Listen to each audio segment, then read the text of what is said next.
This is Inside Indiana Business Radio for the morning of Friday, March 21st, 2025. I'm Alex Brown. A rezoning request for 550 acres of land in Kosciuszko County has set the rural town of Leesburg and nearby Warsaw on edge. On paper, the request is simply for 3 landowners with connecting parcels to rezone the acreage from agricultural to industrial, but Kosciuszko County staff and concerned community members alike believe the request is a precursor to bringing in a large-scale data center.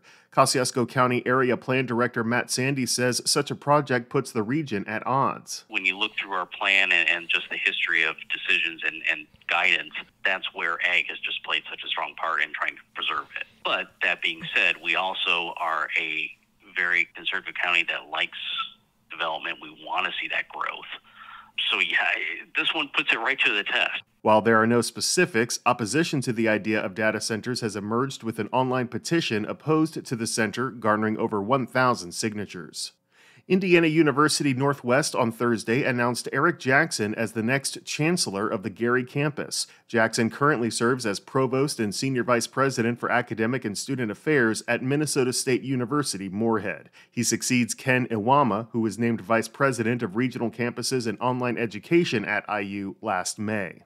Brian Herta Autosport this week announced plans to move its headquarters from Speedway to a 38,000 square foot facility in Brownsburg. The company said it expects to spend more than $2.1 million to update the facility, which will be home to its IndyCar Series, IMSA programs, and other initiatives.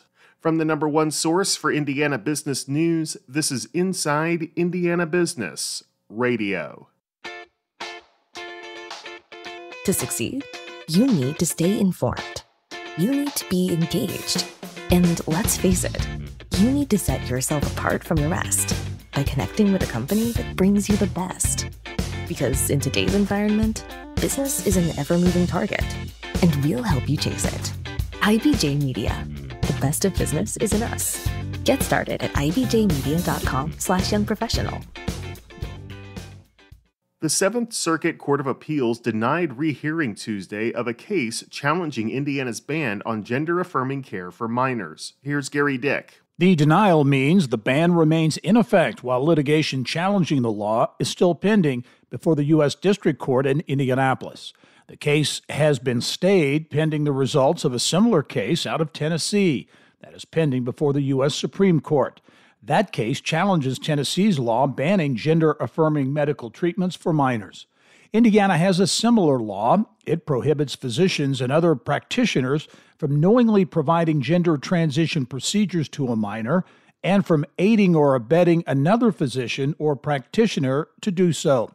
The procedures banned by the statute include the use of puberty-blocking drugs, cross-sex hormone therapy, and gender reassignment surgery. In the Indiana case, federal appeals judges Kenneth Ripple and Michael Brennan voted against giving the case a second look. Judge Candace Jackson Akawumi voted for rehearing.